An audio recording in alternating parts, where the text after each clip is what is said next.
Então, gente, vamos recomeçar o assunto da ideologia de gênero. A ideologia de gênero é uma doença, mas antes de estudar doenças, temos que estudar a saúde. Na escola de medicina, em geral, os estudantes passam os primeiros anos aprendendo como o organismo funciona bem. Depois, eles passam a estudar as diversas patologias. Nós só vamos entender a ideologia de gênero se entendermos como é a família natural no plano de Deus. Esse é o objetivo da aula de hoje, apresentar a família natural e depois a sua doença, que é a ideologia de gênero. E por último, o remédio desta doença. Tá? Vejamos então o que significa cada um dos sexos. Está um versículo do Gênesis. Homem e mulher ele os criou. E disse, sede fecundos, multiplicai-vos, enchei a terra e submetei-a. E aí vem uma pergunta muito interessante. O que significa cada um dos sexos? O que significa o homem e o que significa a mulher? Porque ele os criou homem e mulher. Por quê? E para quê?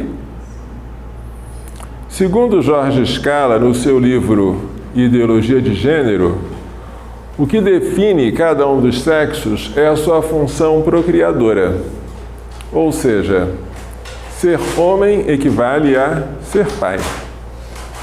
E ser mulher equivale a ser mãe.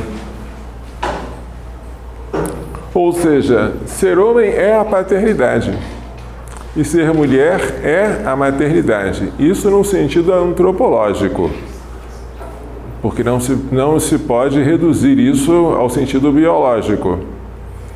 Vocês me chamam de padre, que quer dizer pai, embora eu não tenha filhos biológicos. Mas a minha missão é uma missão paterna.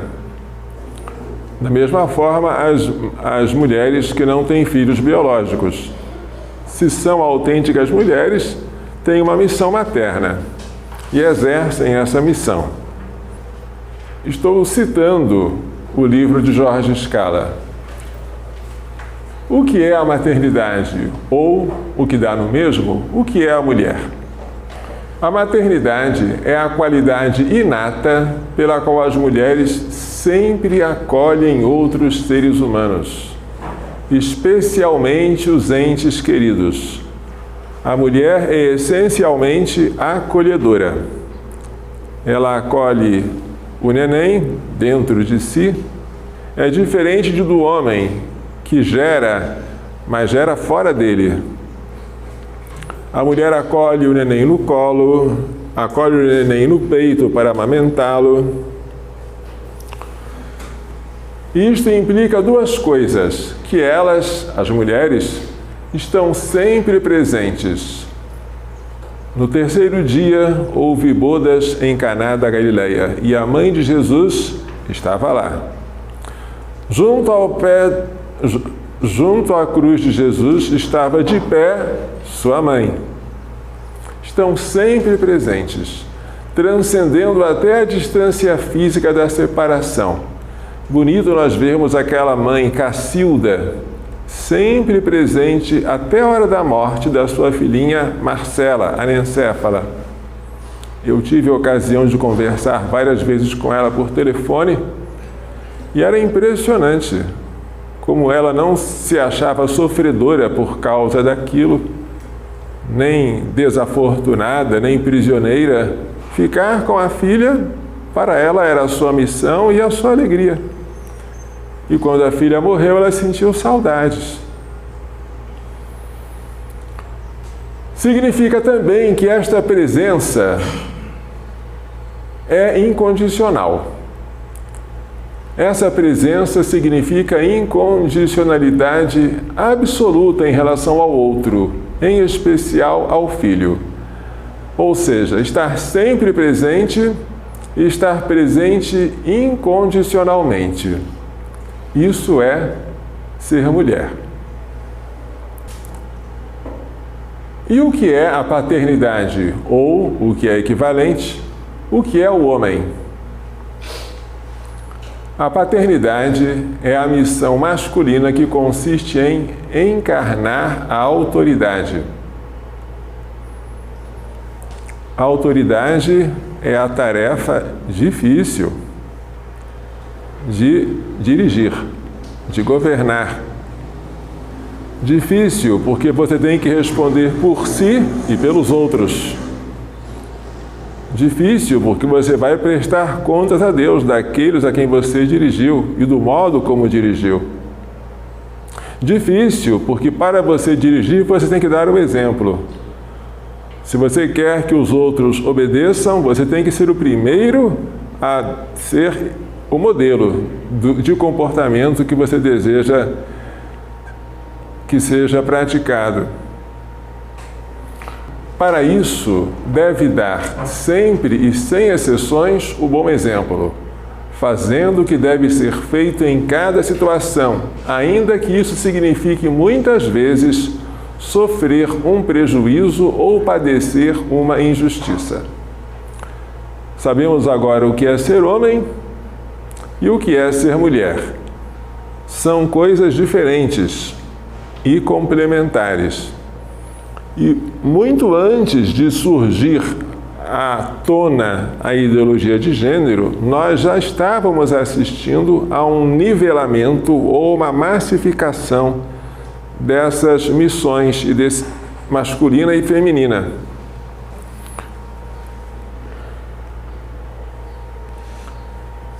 Esse trecho aqui, muito importante, desejaria que a nossa leitora lesse. O homem é a cabeça da mulher. Sede submissos uns aos outros no temor de Cristo. As mulheres o sejam a seus maridos, como ao Senhor, porque o homem é cabeça da mulher, como Cristo é a cabeça da igreja e o Salvador do corpo. Como a igreja está sujeita a Cristo, estejam as mulheres em tudo sujeitas a seus maridos. E vós, maridos, amai vossas mulheres, como Cristo amou a igreja e se entregou por ela, a fim de purificá-la com o banho da água e santificá-la pela palavra. Prestem atenção. Nesta carta aos Efésios, capítulo 5, São Paulo vislumbra o amor de Cristo pela igreja como o modelo e o sinal do amor conjugal, marido e mulher. O amor do marido aqui corresponde ao de Cristo. O amor da mulher corresponde ao da igreja. Uma pergunta cuja resposta é óbvia. Qual dos dois é maior? O amor de Cristo ou o amor da igreja? Alguém tem dúvida? Então respondam de novo, porque eu não ouvi direito. Qual dos dois amores é o maior? O de Cristo pela igreja ou da igreja por Cristo? O de Cristo pela igreja. Jesus Cristo é Deus. A igreja não é deusa. Jesus Cristo amou a sua igreja a ponto de se entregar por ela, de morrer por ela. A igreja ama Cristo, ama até com amor sobrenatural vindo dele. Mas a igreja é criatura, Cristo é criador. A igreja é redimida, Cristo é o redentor. Prestem atenção, se o amor do marido é comparado ao de Cristo e o amor da mulher é comparado ao da igreja, prestem atenção, qual dos dois tem o dever de amar mais? O marido ou a mulher? O marido tem o dever de amar mais. Certo? E como foi que Cristo amou a sua igreja? Até a morte, e morte de cruz. Esta é a missão do marido. Morrer pela esposa. Assim como a igreja é submissa a Cristo, Assim, as mulheres devem ser submissas aos seus maridos. A palavra submissão ficou com uma carga desagradável. Você, ao ouvir falar isso, franze o rosto, parece que está engolindo papel. No entanto, nosso Senhor, quando diz que ama o Pai, ele diz que obedece ao Pai. E ele não é menor que o Pai. Os dois são um só Deus. Mas ele diz: se observardes os meus mandamentos, permanecereis no meu amor. Como eu observo os mandamentos de meu Pai e permaneço no seu amor. Entre o Pai e o Filho existem mandamentos. Jesus nunca fala de conselhos, de pedidos, fala de mandamentos. E quando ele cumpre os mandamentos do Pai, ele obedece. E essa obediência nada tem de degradante. É uma honra para ele obedecer o Pai. Uma vez Jesus estava no poço de Jacó, em diálogo com a samaritana, e os discípulos aproximaram-se dele dizendo: Rabi, come, é meio-dia, eu tenho um alimento que vós não conheceis. Será que ele trouxe algum pão e nós não estamos vendo? Meu alimento é fazer a vontade do meu Pai que está no céu. Veja como Jesus se alimentava da obediência. E São Paulo, escrevendo aos Filipenses, diz: tende em vós os mesmos sentimentos de Cristo, Filipenses capítulo 2. Porque ele, sendo de condição divina, não apegou ociosamente a isto, mas esvaziou-se de si mesmo, assumiu a condição de um escravo, fazendo-se aos homens semelhantes, e reconhecido exteriormente como homem, humilhou-se, obedecendo até a morte e morte de cruz. A obediência está em Cristo do início ao fim. E, no entanto, ele é Deus. Como o Pai também é Deus. Por isso devemos tirar da nossa mente isso que já ficou quase que inculcado, de que obedecer é mal e que mandar é bom. Obedecer é muito bom. Mandar a gente aceita por dever, mas é uma coisa difícil. Uma das coisas mais lindas e mais fáceis de se fazer é obedecer. Uma das coisas mais difíceis e mais perigosas é mandar. Quando temos alguém para obedecer, nós descarregamos naquela pessoa boa parte das nossas responsabilidades, adquirimos uma paz e evitamos o pecado do orgulho. Quando temos que mandar, precisamos de uma vigilância redobrada para não nos orgulharmos, roubando para nós a glória que vem de Deus, para lembrarmos que aquele a quem nós mandamos não são nossos escravos, pelo contrário, nós somos servos dele, e que a autoridade não foi dada para impor a minha vontade, mas a vontade de Deus naqueles que eu governo. Isso tudo é um cuidado que o chefe deve ter. Baseado nesse trecho da carta aos Efésios, foi feito um livro, sobre o qual falaremos depois. Quando os discípulos estavam discutindo entre si qual deles seria o maior, Jesus então resolveu dar uma lição. Os chefes devem servir. Sabeis que os governadores das nações as dominam e os grandes as tiranizam. Entre vós não deverá ser assim. Ao contrário, aquele que quiser tornar-se grande entre vós, seja aquele que serve, e o que quiser ser o primeiro dentre vós, seja o vosso servo. Desse modo, o Filho do Homem não veio para ser servido, mas para servir e dar a vida como resgate por muitos. Certo? Ele é o nosso chefe. E ele não veio para ser servido, mas para servir e dar a vida. E dar a vida como preço de resgate por muitos, pela multidão.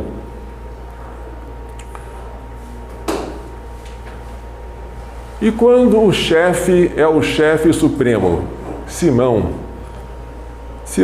Pedro, que foi chamado a apacentar os outros que seriam chefes. Simão recebeu 3 vezes esta pergunta de Jesus: Simão, filho de Jonas, tu me amas mais do que estes? E olha que essa é uma pergunta difícil. Vamos imaginar que alguns dos que estão aqui, que são maridos, recebessem essa pergunta de Jesus: tu me amas mais do que a tua esposa me ama? É uma pergunta que inquieta. Como é que eu vou saber quanto ela ama? No entanto, Jesus exigiu isso de Simão, a quem deu o nome de Pedro. Como ele tem que apacentar as ovelhas, apacentar os cordeiros, ele tem que ter um amor maior, porque ele é chefe. Às vezes, no dia das mães ou no dia dos pais, eu gosto de fazer uma charada, uma perguntinha para o pessoal, né? Quem é que tem o maior dever de amar? De amar a Deus? O pai ou a mãe? Né? Em geral, as pessoas tendem a dizer que é a mãe. Mas eu corrijo. Eu não estou falando quem ama, estou falando quem deve amar. De fato, pode acontecer diferente. Mas eu quero saber quem tem o maior dever de amor. Quem tem maior dever de amor, evidentemente, é o pai, porque ele é o chefe.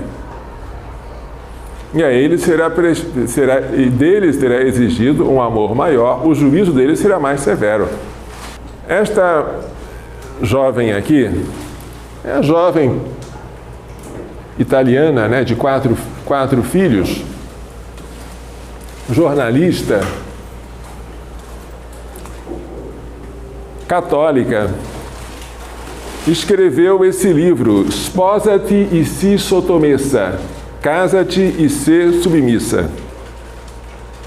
Este livro foi escrito em italiano e foi depois traduzido em espanhol. Casa-te e sê submissa.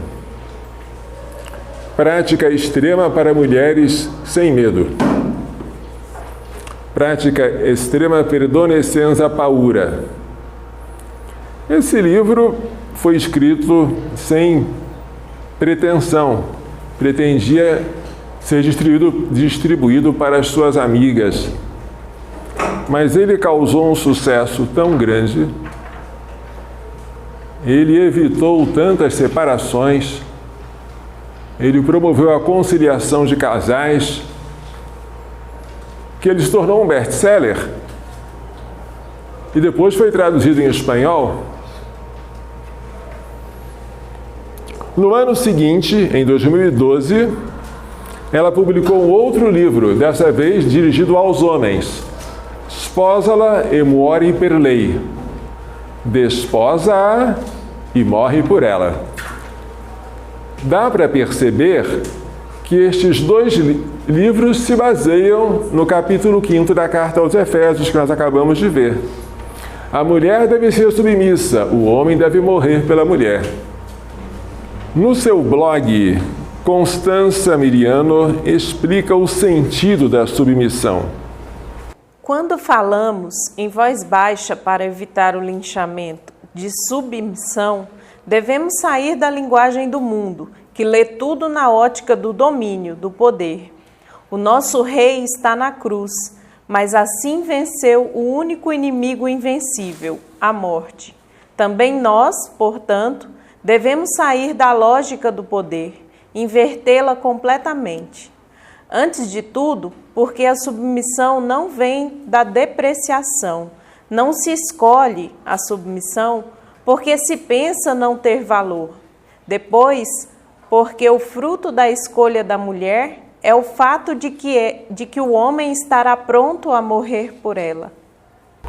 Estão entendendo? Submissão não é desvalorização. E a submissão tem como fruto o fato de que o homem estará disposto a morrer pela mulher. Quando São Paulo diz às mulheres que aceitem estar embaixo, não pensa de modo algum que sejam inferiores. Antes, é ao cristianismo que devemos a primeira, verdadeira, grande revalorização das mulheres. A submissão de que fala Paulo é um presente, livre como qualquer presente, senão seria uma taxa. É um presente espontâneo de si, feito por amor. Bonito, não é? Dizer que a submissão é por amor. Submissão dá a ideia de opressão, dá a ideia de esmagamento. Assim foi que nos ensinaram. Todos nós crescemos aprendendo isso. Que hoje as mulheres não são mais submissas, porque elas se emanciparam. Então essa palavra aqui parece uma heresia. Ela é politicamente incorreta. Mas o que é interessante é ver como a verdade, ela pode ser oculta, mas ela nunca é destruída. Depois de um tempo ela aflora. Esta moça aqui não fazia ideia de que o livro que ela escreveu ia causar tanto sucesso. Nem aquela que escreveu para mulheres, nem esse outro que ela escreveu para os homens, né? Sposala e mori per lei.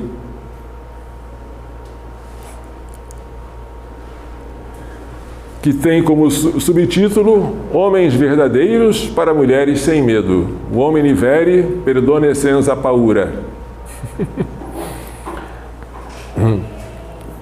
Talvez o sucesso desses livros se deva em parte ao próprio título, porque é provocante.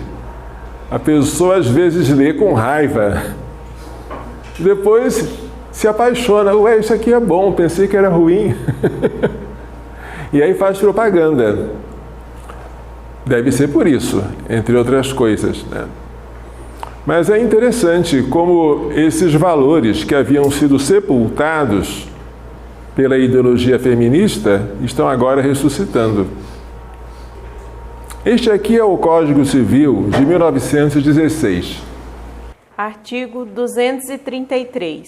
O marido é o chefe da sociedade conjugal, função que exerce com a colaboração da mulher no interesse comum do casal e dos filhos.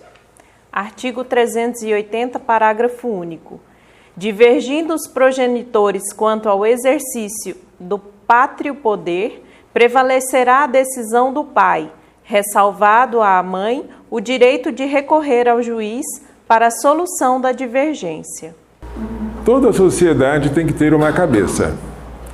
E antigamente, no Código de 1916, essa cabeça era o pai. E quando houvesse discórdia, prevalecia a decisão do pai. O bispo pode colocar 2 padres numa mesma paróquia? Pode. Mas um deles vai ser pároco. O outro vai ser vigário paroquial, submisso ao pároco. Os 2 se dão muito bem, maravilhosamente, mas tem que ter um chefe. Não é porque marido e mulher se dão bem que não há necessidade de cabeça. Tem que haver. Para a própria existência da sociedade, para a solução dos conflitos que são inevitáveis, das diferenças de opinião, de ponto de vista, o que não significa que o chefe seja infalível. Não é, mas tem que existir, para o bem da própria sociedade. Naquela época, o marido era o chefe, e quando o marido e a mulher divergiam quanto ao exercício do pátrio poder, quanto à maneira de governar os filhos, prevalecia a decisão do pai, porque ele era o chefe. E se ele desse uma decisão absurda, uma decisão assim doida, que ia causar danos aos filhos, à família inteira, nesse caso, a mãe poderia recorrer ao juiz para solucionar a divergência. Claro que isso só aconteceria em casos extremos. Não seria por banalidade que se recorreria à justiça. A justiça, que representa o Estado, o Poder Judiciário, só deve intervir para assuntos que a família não pode resolver por si mesmas. Então, o recurso ao juiz era só em caso de abuso de autoridade do pai. Então, a família tinha uma cabeça. Tinha também um coração. A cabeça era o marido, o coração era a mulher. Isso é muito sadio, que haja uma cabeça e um coração. Mas esse código não está mais em vigor. Hoje está em vigor o Código de 2002. Vejamos o que ele fala do mesmo assunto. Artigo 1567. A direção da sociedade conjugal será exercida em colaboração pelo marido e pela mulher, sempre no interesse do casal e dos filhos. Parágrafo único. Havendo divergência, qualquer dos cônjuges poderá recorrer ao juiz, que decidirá tendo em consideração aqueles interesses. Ora, se a direção é exercida por dois, significa que não há direção. Ter dois chefes é o mesmo que não ter nenhum. E quando os dois tiverem divergência, o que não é nada incomum? Um dos dois cede, evidentemente. E se nenhum dos dois ceder? Aí vem a solução terrível, que é a submissão ao Estado. Antes, a mulher era submissa ao marido. Agora, ela é submissa ao juiz de família, juiz da vara de família. Mas para a mulher recorrer ao juiz, ela tem que expor a intimidade da família, ela tem que contar detalhes dos problemas. Mas isso não precisa. Contar por que ela prefere que os filhos sejam matriculados na escola A, enquanto o pai quer que sejam matriculados na escola B. Contar porque ela prefere que os filhos passem as férias na colônia de férias tal, e porque o pai quer que eles passem na colônia de férias sei lá qual. Divergências bobas sobre detalhes. O Estado, como é que ele vai resolver isso? O marido tem defeitos, mas presume-se, até prova em contrário, que ele conhece e ama a mulher e os filhos. Mas um juiz, ele é um desconhecido. Você entregar isso para ele resolver, é a pior das soluções. Só porque você não quis que a família tivesse um chefe? É um preço muito caro você não ter chefe na família. Você tem que entregar a chefia ao Estado. E o Estado agora vai interferir numa coisa que não era da alçada dele, a intimidade familiar. Isso aí fere o chamado princípio da subsidiariedade, que foi explicado muito bem pelo Papa Pio XI na sua encíclica Quadragésimo Anno. Isto aqui não é uma citação literal da encíclica, mas é uma explicação válida do princípio. Os organismos sociais maiores podem e devem ajudar os menores, apenas na medida de sua necessidade, suprindo o que estes não podem realizar por si sós. Por exemplo, o Estado, ele pode ajudar a família na medida em que a família precisa do Estado, suprindo o que a família não pode realizar por si mesma. Se a família tem condições de educar os filhos até o ensino médio, sem recorrer às escolas do Estado, o Estado deve ficar muito contente e deixar os pais darem aos filhos a educação que desejam. Se, porém, ocorre alguma coisa que a família não é capaz de resolver, por exemplo, uma briga, o Estado aí tem que intervir, dependendo da briga. Porque se a briga for sem violência, se houve, por exemplo, um furto entre familiares, o Código Penal prevê que tal furto, embora seja ilícito, embora seja crime, fica isento de pena. Por quê? Porque é melhor que a família resolva por si mesma essa questão do que o Estado. Se houve furto, se houve um crime contra o patrimônio, mas sem violência. Se, porém, o filho encostou um revólver no peito do pai para tentar extorquir dinheiro dele, aí já não é furto, é roubo. Aí o Estado intervém, porque a família não é capaz de resolver isso aí sozinha. É essa a função do Estado, fazer o que a família não pode fazer, suprir aquilo que ela não pode conseguir por si mesma. Quando o Estado agora passa a ser o chefe da família, está havendo uma ingerência indevida. E olha, é um preço caro. O preço de você não aceitar um chefe é você aceitar o Estado como chefe. Conhecem esta moça?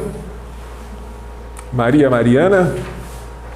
Ela foi atriz da Globo. Quando jovem, escreveu um livro chamado Confissões de Adolescente.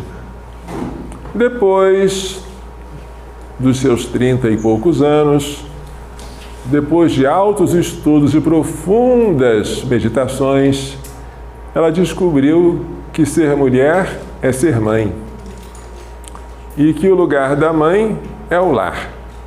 Resolveu se recolher para ter filhos e cuidar deles. E foi aí, nesse estágio da sua vida, que a revista entrevistou-a. E o título da reportagem é esse que vocês estão vendo: Deus quer o homem no leme. Um título bastante provocante.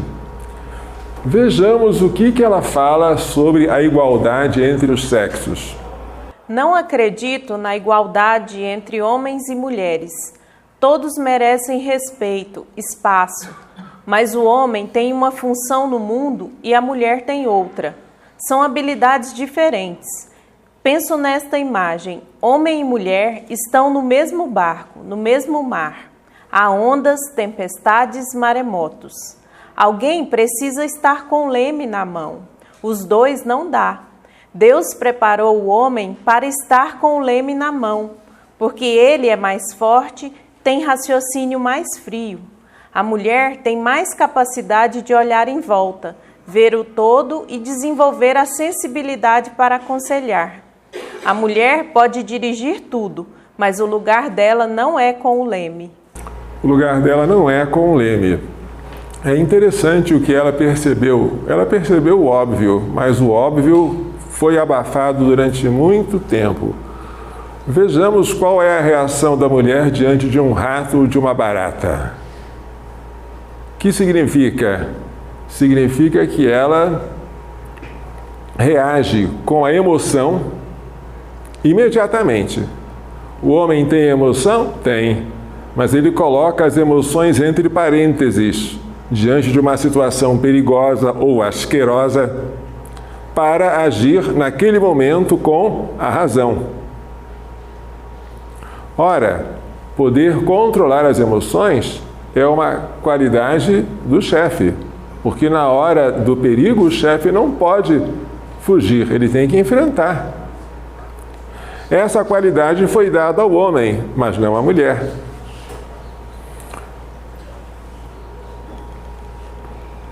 As mulheres têm uma oscilação de humor muito grande. Segundo a doutora Marli Virgínia, que já foi membro do Conselho de Bioética da CNBB e já esteve em Anápolis várias vezes, há certos dias em que a mulher se sente irritada, há dias em que ela não deve fazer compras, porque se fizer, ela não vai usar o que comprou, roupas. E, se for para comprar uma coisa importantíssima, por exemplo, uma casa, o casal deve esperar o dia em que a mulher está na melhor fase do seu ciclo.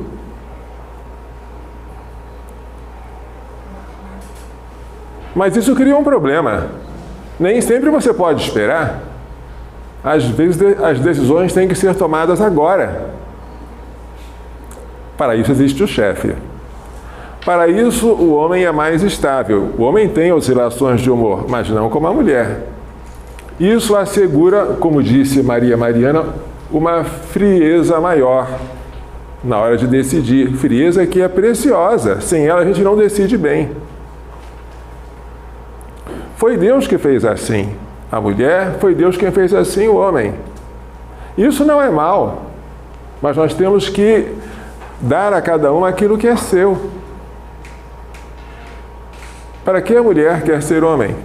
Ou para que o homem quereria ser mulher? O que nós ganhamos com isso? O que a sociedade ganha? Porque a cabeça quereria ser coração, ou o coração quereria ser cabeça? Quando a mulher deixa de ser coração para ser cabeça, a família se torna um monstro de duas cabeças e sem coração. E isso nós vemos em muitas famílias das últimas gerações, que perderam a figura materna da mãe. A mãe chegou a ser um segundo pai. Alguém que por pouco não faz a barba como ele, mas ela sai de casa para trabalhar tanto quanto ele, ela quer ganhar dinheiro como ele, ela quer ter um prestígio como ele, ela quer falar grosso como ele. E aí? E a figura terna, carinhosa, meiga? A mulher perde com isso, o marido perde, os filhos perdem, a família perde, toda a sociedade perde. Esta moça, Maria Mariana, escreveu um livro chamado Confissões de Mãe, na Idade Madura. E nesse livro ela dá o seu recado às jovenzinhas. Isso é uma parte da entrevista dela à revista. Quero dizer às jovens do mundo de hoje que existe uma pressão para que elas sejam autossuficientes profissionalmente. Sejam mulher e homem ao mesmo tempo, como se fossem a única forma de realização. Para isso, elas têm que desenvolver agressividade, frieza, sentimentos que não têm a ver com o que é ser mãe. O valor básico da maternidade é cuidar do outro, doar, servir. Nada a ver com o mundo competitivo. Maternidade é tirar seu ego do centro. Ou, falando como Jorge Scala, maternidade é acolher. Que coisa bonita, não é? Ela não leu o livro de Jorge Scala, acredito que não. Nem ele leu a ela. Mas os dois leram a realidade. É assim, gente. Embora nos tenham ensinado durante anos que não é, mas é assim. E seria tão bom se as mulheres aceitassem isso. E se os homens aceitassem isso nas mulheres, não exigindo dela, você tem que trabalhar fora para ganhar dinheiro igual a mim, para me ajudar. Calma, isso não é a função dela, pode até ajudar. Mas a função de sustento é sua. Deixa que ela fique na casa, porque a presença dela em casa é insubstituível e fundamental. Para vocês que já têm algum entendimento jurídico, o que diz o artigo 5º, inciso 1º da Constituição Federal? Não, esse é o caput. O inciso 1º. Toda feminista sabe de cor isso aí. Não há nenhuma feminista aqui? Logo no inciso 1º, como grande novidade da nossa Constituição, está escrito que em direitos e obrigações, viu? Homens e mulheres são iguais. O homem tem direito, o homem tem dever ou obrigação de amamentar a criança. E a mulher tem o dever de sair de casa para sustentar a família, porque os dois são iguais, em direitos e obrigações. Falso. Isso é antinatural. E não adianta você escrever o que é antinatural, porque, como dizia o Papa Leão XIII, contra o socialismo, contra a natureza, todos os esforços são vãos. Quando você quer nivelar aquilo que Deus fez diferente, você não consegue. Claro que não consegue. Mas se eles são iguais, ou se você quer convencê-los de que são iguais, o marido vai exigir que a mulher trabalhe como ele e ganhe como ele. Ou então a mulher vai exigir do marido que ele fique em casa tomando conta dos filhos.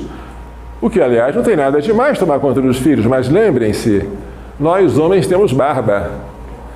E quando a gente pega a criancinha, se não tiver feito a barba naquele dia, dói na hora de encostar no nosso rosto. A nossa voz é grossa, não é aquela voz tranquila que a mãe tem. Às vezes assusta o neném. Nós também não temos um colo tão macio, porque a mulher tem uma camada de gordura sob a pele. Foi feita para isso, né? Embora o homem possa e deva ajudar, é sempre uma ajuda. O papel de cuidar da criança foi dado à mãe. E nós vemos isso desde pequenininha, quando elas brincam de boneca. As meninas brincam de boneca, espontaneamente, não precisa de você inventar nem mandar. É espontaneamente, embora a ideologia de gênero, vamos falar depois, diga o contrário, mas isso é natural. Algumas profissões extradomésticas são tradicionalmente ocupadas por mulheres. Quem é que dá aula para as crianças do primário? Por que a senhora não falou os professores? Mas instintivamente a gente já usa o feminino, as professoras, a professora primária. Por quê? Porque o magistério infantil é uma extensão da função materna de educar. A mãe é a primeira educadora dos filhos. E ela estende isso para os alunos da escola primária, os alunos pequenininhos. Quando você fala daquele profissional de saúde que está em contato direto com o paciente, mais do que o médico, em quem você pensa? Enfermeira. Você quase instintivamente fala enfermeira. Existem enfermeiros? Existem. Mas a enfermagem tem tudo a ver com a mulher, porque a mãe que cuida dos seus filhos doentes faz dos doentes no hospital os seus segundos filhos. No entanto, embora haja profissões extradomésticas que tenham tudo a ver com a mulher, o lugar privilegiado e insubstituível da mulher é o lar. Se as mulheres resolverem sair de casa em massa para o mercado de trabalho, duas coisas vão acontecer. Adivinhem. Uma delas é óbvia. Mulher que trabalha fora de casa não tem ou não quer ter filhos. Ou se tem, muito poucos. Isso é bom para a sociedade? É péssimo. Porque quando você não tem filhos, você não consegue repor a geração que morre. Para que uma geração reponha a outra, a sociedade tem que ter, no mínimo, 2,1 filhos por mulher em idade fértil. O Brasil já está bem abaixo deste nível. E se prosseguir assim, nós não teremos futuro. Previsões do IBGE falam que a nossa população ainda está crescendo, mas numa velocidade cada vez menor.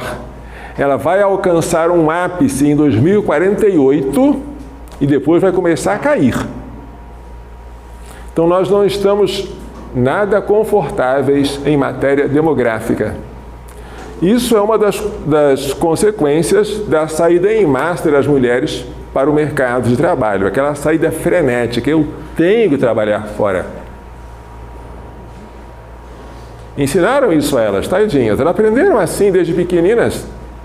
Nunca deram a ela a alternativa, quando você crescer, você vai ser dona de casa, você vai ser mãe, você vai ter muitos filhos. Você vai ajudar o seu marido que vai trabalhar fora, mas vai ajudar só. O dever de trabalhar vai ser dele. Nossas meninas não aprenderam isso. Mas ocorre uma outra coisa quando elas saem de casa. Muita mulher saindo de casa, o que significa? Significa que aumenta a procura pelo emprego. Elas vão disputar com os homens as vagas de emprego. A mulher pode trabalhar fora, mas o homem deve. E elas que podem, mas não precisam, vão disputar a vaga com aqueles que precisam para sustentar a família. O que isso causa? Desemprego. Olha que coisa linda! Queda da fecundidade e desemprego. Tudo isso por causa da saída desenfreada da mulher do lar, que é o lugar privilegiado dela, para o mercado de trabalho. Não é pequeno esse problema, é um problema grave. E se nós não soubermos identificá-lo e solucioná-lo, o futuro da nossa sociedade e do nosso país corre grave perigo. Como eu já falei, na família, o pai é a cabeça e a mulher é a mãe é o coração. Quando a mulher desejar também ser cabeça, a família se torna um monstro de duas cabeças e sem coração. E esse monstro é horrível. Famílias como essa existem, mas são horrorosas. É tão bonita a figura de uma mãe que não tem vergonha de ser mãe, né? Que assume a sua própria maternidade sem dizer, não, eu vou deixar de ser alicerce para ser fachada. Cansei de ser dona de casa. Cansei de ser desvalorizada com o meu trabalho que ninguém vê, ninguém elogia, que é só cozinhar, passar, lavar. Eu quero ir para fora. Lá eu vou adquirir um título, vou ser doutora. Vou ter um dinheiro que é só meu. Não vou precisar pedir dinheiro para ninguém. Tá bom. Adquiriu um título, apareceu, virou fachada. Pena que você deixou de ser alicerce. O alicerce ninguém vê, mas ele sustenta a casa. A fachada todo mundo vê, mas ela não tem papel de sustentação. E nós vivemos num mundo de aparência, cada um quer aparecer mais do que o outro. Jesus só aceitou aparecer uma única vez, foi na cruz. E foi de maneira vergonhosa, desonrosa. Nós não somos maiores do que ele. Se aspiramos a uma coroa nesta terra, deve ser a coroa de espinhos. Uma anedota que vocês já devem conhecer, mas se não conhecem, fiquem conhecendo, é a anedota do Joãozinho. Conhecem? Qual delas, né? Joãozinho era um aluno, né? A professora, em data próxima ao Dia das Mães, resolveu passar para os alunos a tarefa de fazer uma redação. Conhece essa daí? O título da redação era Mãe, só tem uma. Conhecem? Quem já conhece, levanta o dedo aí. Ninguém conhece? Mãe, só tem uma. É a redação para o Dia das Mães, tá? Um deles, órfão de mãe, escreveu ter sido educado pelo pai e pela madrasta. A madrasta, apesar de ser boa, não se comparava à falecida mãe. Isso porque mãe só tem uma. Outro aluno contou o quanto sua mãe se esforçava por competir com os homens no mercado de trabalho. Amontoava os empregos fora de casa e quase não tinha tempo de dar atenção aos filhos. É verdade que ela havia contratado uma empregada para ficar no seu lugar, mas não era a mesma coisa. Isso porque mãe só tem uma. Um terceiro aluno era o Joãozinho, com pouca inspiração. Contou que sua mãe, ao receber visita na sala, mandou que ele fosse até a cozinha buscar 2 garrafas de guaraná. Ao abrir a geladeira, o menino voltou correndo e disse: Mãe, só tem uma. Uma garrafa, né? Seja como for, é verdade que a mulher desempenha no lar um papel insubstituível. E o prejuízo que a família sofre quando os filhos se veem educados por dois pais masculinos, né? E não por um pai e uma mãe, é um prejuízo enorme. Ao buscar desesperadamente, esta é a palavra, por uma realização profissional fora de casa, a mulher está desvalorizando a sua função única de mãe e de rainha do lar. Isso é o que ilustra muito bem o poema Mãe, de Cora Coralina, célebre poetisa de Goiás. Mãe, renovadora e reveladora do mundo, a humanidade se renova no teu ventre. Cria teus filhos, não os entregues à creche. Creche é fria, impessoal. Nunca será um lar para o teu filho. Ele, pequenino, precisa de ti. Não o desligues da tua força maternal. Que pretendes, mulher? Independência, igualdade de condições. Empregos fora do lar? És superior àqueles que procuras imitar. Tens o dom divino de ser mãe. Em ti está presente a humanidade. Bonito, não é? Tanta sabedoria nesse verso. Ao sair de casa para competir com o marido, ao invés de ficar para cooperar com ele, a mãe de família está, sem o saber, atendendo a uns anseios do relatório Kissinger, a cartilha do imperialismo contraceptivo dos Estados Unidos. Para quem não sabe, este aqui é Henry Kissinger, secretário de Estado dos Estados Unidos na época do presidente Gerald Ford. Em 1974, ele entregou ao presidente um memorando que ficou conhecido como Relatório Kissinger. O nome do memorando é Implicações do Crescimento da População Mundial para a Segurança e os Interesses Externos dos Estados Unidos. Esse documento ficou confidencial durante muito tempo, mas foi desclassificado, liberado pela Casa Branca em 1989. Hoje ele é de domínio público, embora poucos o conheçam e muitos lhe obedeçam. Aqui está uma citação deste relatório Kissinger. Ele fala que os Estados Unidos deveriam concentrar sua atenção em 13 países nos quais havia interesses estratégicos, entre eles o Brasil, evidentemente. E deveria controlar a população de tais países. Como? Favorecendo uma política de redução da fecundidade, diminuição do número de filhos, contracepção, esterilização e até mesmo aborto, que era coisa nova. O aborto havia sido declarado legal nos Estados Unidos em 73. Esse documento é de 74, mas já fala disso também. Mas neste texto aqui fala da utilização das mulheres. Muito importante como os Estados Unidos pensam nas mulheres dos países do terceiro mundo.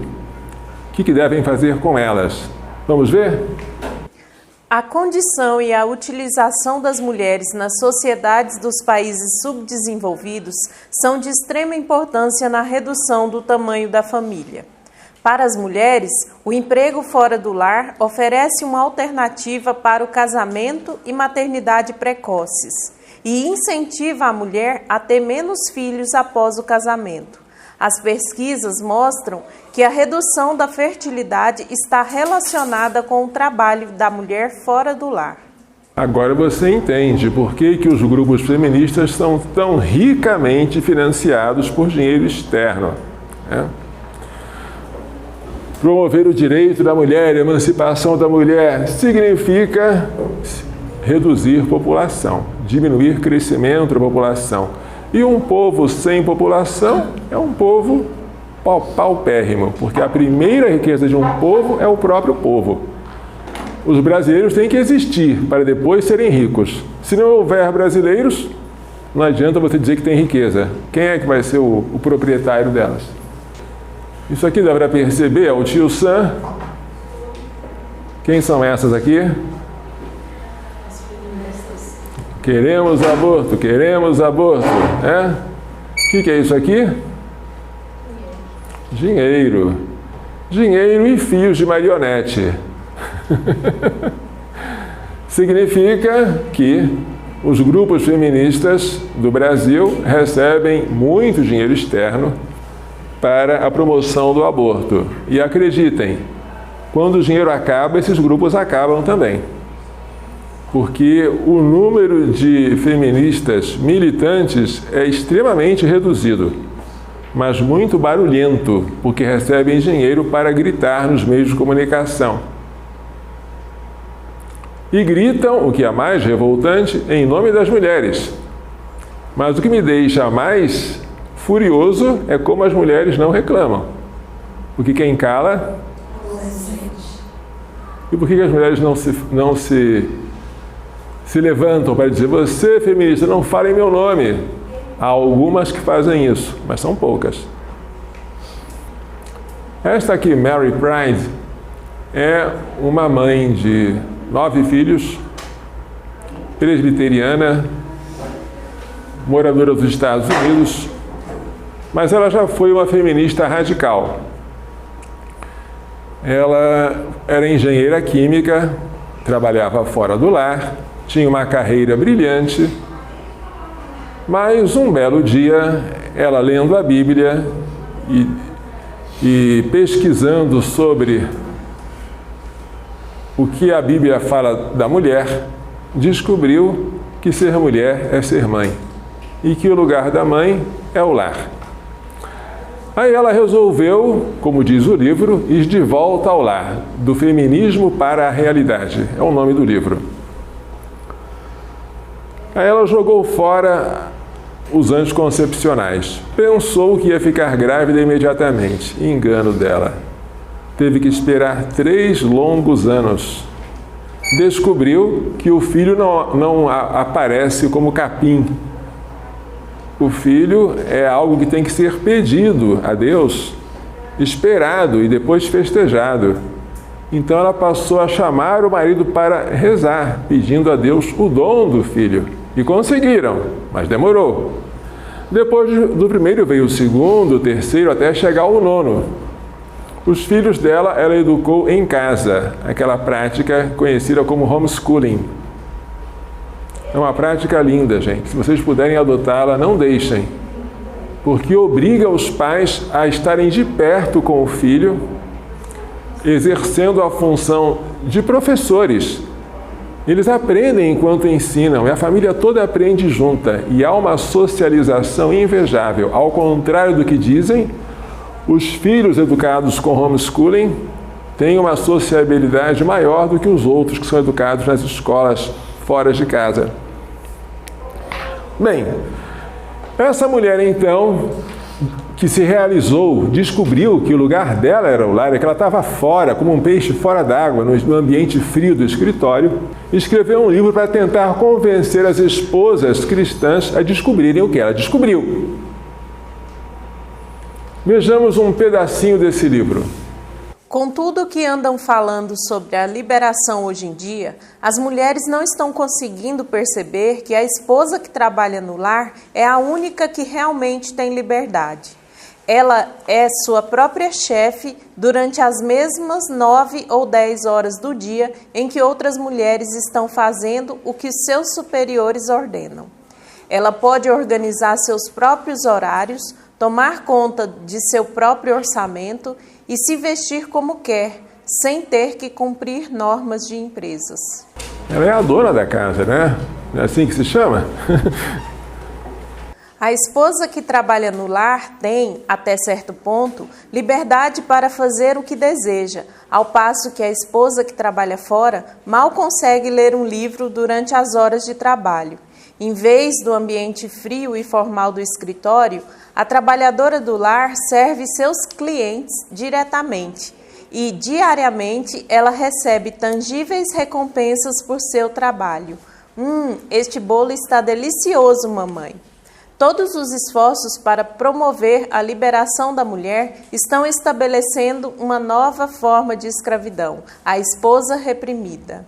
Esse livro é muito bom, eu recomendo que todas as mulheres leiam. Eu já li, mas ele tem as deficiências de um livro escrito por uma pessoa protestante. Ou seja, uma falha que você vê imediatamente aí é a falta da figura de Maria, que deveria estar em primeiro lugar.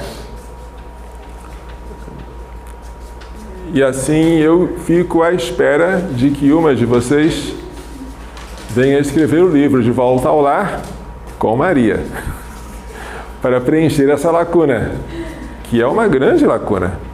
A gente nota na literatura protestante muita coisa de verdade, muita. Ela aprendeu, só lendo a Bíblia, coisas maravilhosas sobre o valor dela na família, sobre a missão da mãe, aprendeu a maldade, a malícia da anticoncepção, mas não chegou a aprender Nossa Senhora. Quem sabe numa próxima edição, ou quem sabe um novo livro feito por uma autora brasileira. Fica como provocação, tá? Este aqui, para quem não sabe, é Jérôme Lejeune, um cientista francês, descobridor da causa genética da síndrome de Down, que não recebeu o prêmio Nobel porque não quis. Como não quis? Porque ele denunciou a Organização Mundial de Saúde, dizendo: esta é uma organização feita para a saúde e que agora está servindo à morte. Quando houve dentro dela a sugestão de descriminalizar o aborto para evitar as mortes maternas. Ele falou isso com todas as letras. E logo comunicou à sua esposa: acabei de jogar o prêmio Nobel pela janela. De fato, não havia ninguém mais indicado do que ele para receber o prêmio Nobel. Mas ele nunca recebeu. Ele está em processo de canonização. Esperamos daqui a pouco poder chamá-lo de santo. Jérôme Lejeune foi o primeiro presidente da Pontifícia Academia para a Vida. Amigo pessoal de São João Paulo II. O trecho que vocês vão ler é de um discurso que ele fez quando esteve visitando o Brasil, falando no Senado. Sabe-se agora que aquilo que o homem sublinha em sua mensagem genética é a maneira de fazer o envoltório, a bolha amniótica que protege a criança e a placenta que lhe permite a nutrição através dos vasos sanguíneos da mãe. Já o que é sublinhado da parte da mãe é a arte de juntar as peças soltas, graças à qual a criança vai se organizar por si mesma. À vista de tudo isso, eu diria que é comovente para o cientista saber que num ovo fecundado de 1,5 milímetros de diâmetro já há a divisão do trabalho que todos nós conhecemos. Ao homem cabe construir o abrigo e buscar alimento, à mulher a elaboração da criança. Bonitinho, né? Segundo a pesquisa citada por ele, a contribuição do pai se refere aos anexos embrionários, a casinha da criança, e a contribuição da mãe se refere à própria criança. A data do discurso é 1991, no auditório Petrônio Portela, no Senado Federal. Bem, isso aqui vocês não podem deixar de aprender porque é um catecismo.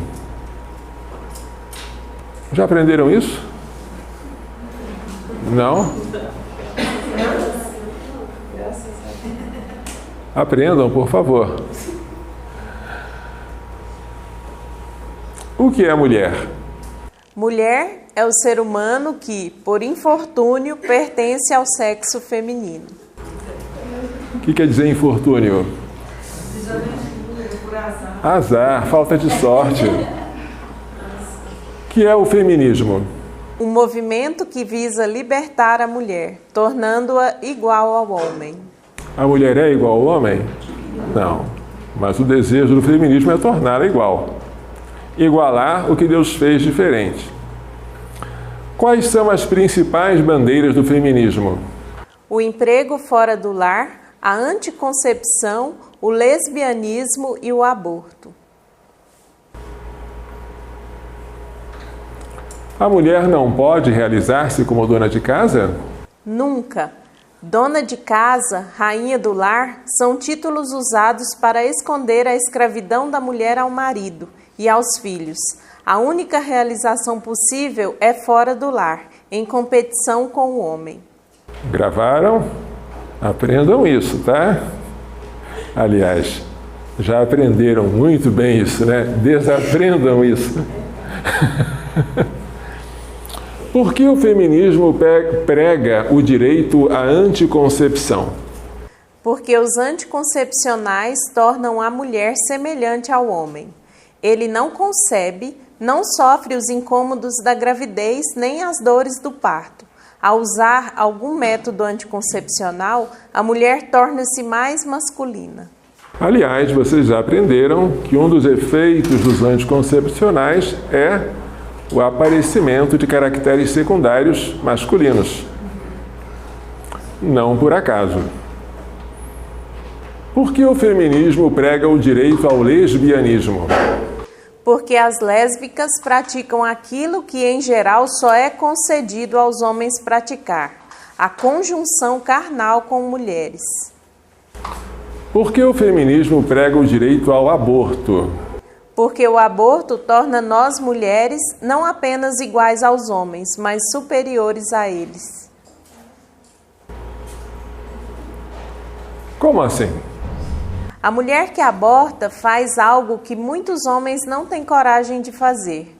A sociedade costuma ver a mulher como cheia de ternura, delicada com as crianças, capaz até de dar a vida por elas. Ao abortar, a mulher quebra esse preconceito, prova que o instinto materno é um mito e que ela é capaz de ser mais dura que os homens.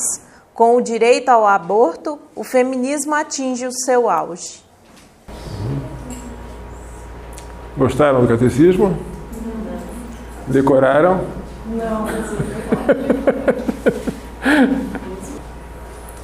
Por que existem roupas?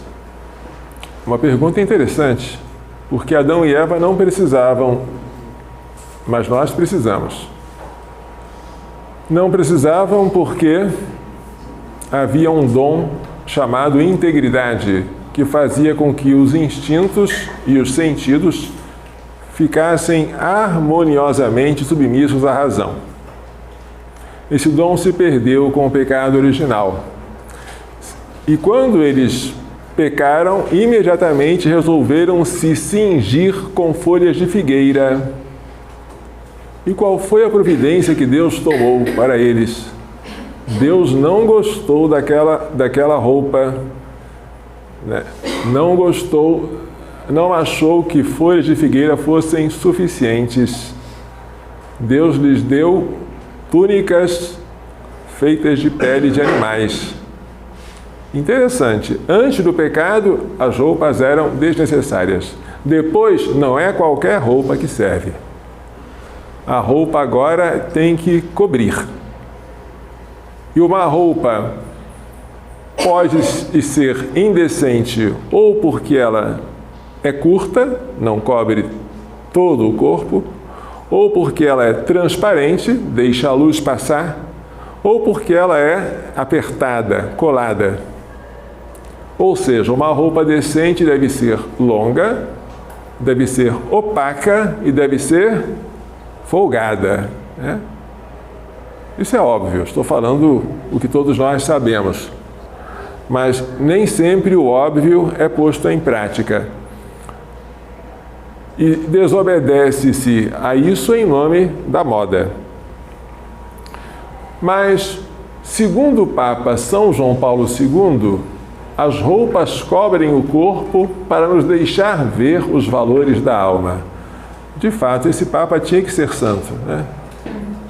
E é santo e sábio, a sabedoria própria dos santos. Vejamos o que ele diz no seu livro Amor e Responsabilidade, Estudo Ético. A necessidade espontânea de ocultar os valores sexuais vinculados à pessoa é o caminho natural para revelar o valor da pessoa em si mesma. Você quer se revelar ao outro? Trate de ocultar o seu corpo. Quer que o outro veja a sua alma? Vista-se decentemente. A roupa tem esse papel que não é secundário, papel maravilhoso, um papel revelador. Ela oculta e revela ao mesmo tempo. Oculta aquilo que deve estar escondido por causa da sua sacralidade. Revela aquilo que é invisível, o espiritual. No entanto, tradicionalmente, homens e mulheres se vestiam de maneira diferente. Na minha geração, começaram a se vestir iguais. Naquela época, as mulheres passaram a vestir calça comprida. Era uma coisa nova. Antigamente, elas vestiam saia. Mas qual é a origem da diferença do vestuário? Será uma origem puramente cultural? Cultural, sim, mas não só cultural. A diversidade de roupas masculina e feminina tem um fator cultural, mas não é um produto exclusivo da cultura. Homens e mulheres têm corpos diferentes, e essa diferença natural influi sobre o modo de vestir que convém a cada sexo. A mulher tem a pelve, bacia, mais larga e o osso sacro mais curto e mais largo.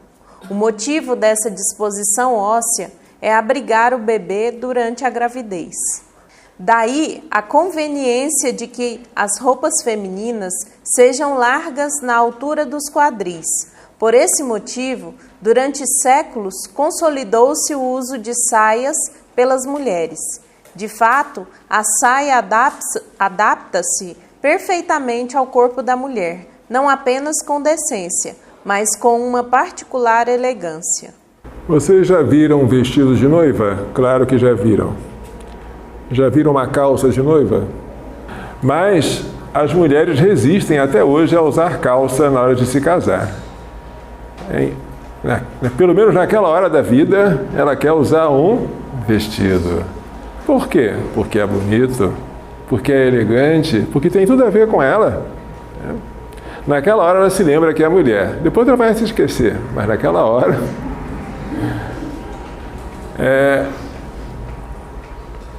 De fato, a calça, para não ficar indecente na mulher, deveria ser bem folgada. Por quê? Vejamos aqui. A mulher tem, como nós já falamos, a pelve mais larga, esses ossos da bacia são mais largos, e o osso sacro, que é o último da coluna, mais curto e mais largo. Ao contrário do homem, que tem a pelve mais estreita e o osso sacro mais longo e mais estreito.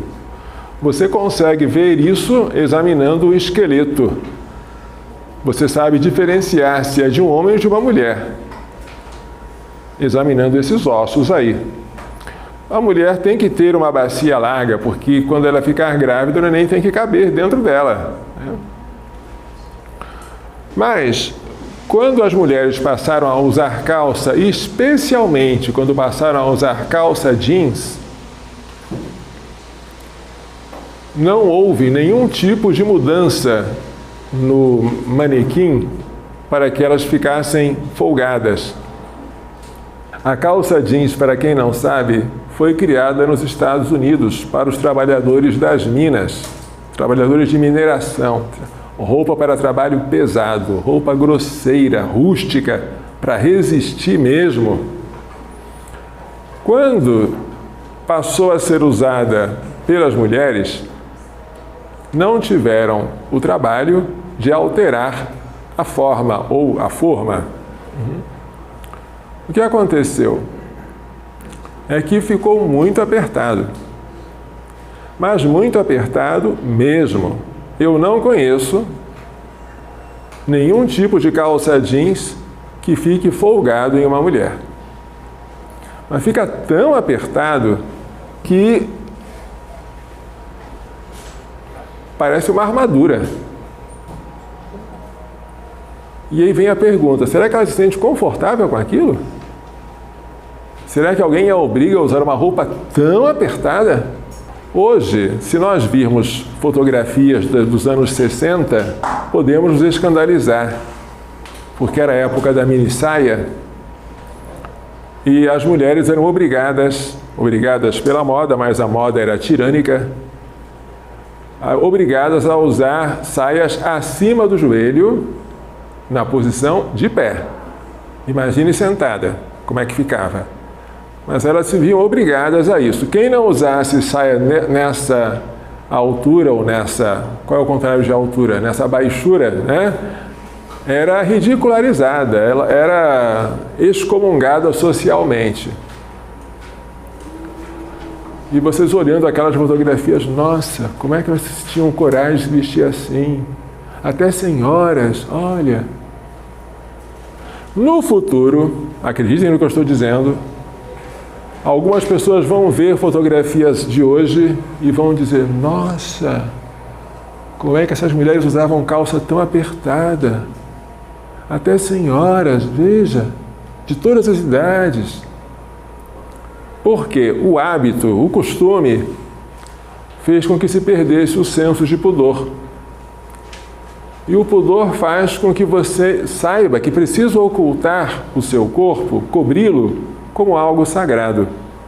Algo que é templo do Espírito Santo e algo que foi comprado por um alto preço, que foi o sangue de Cristo. Hoje assistimos a um movimento semelhante no sentido inverso.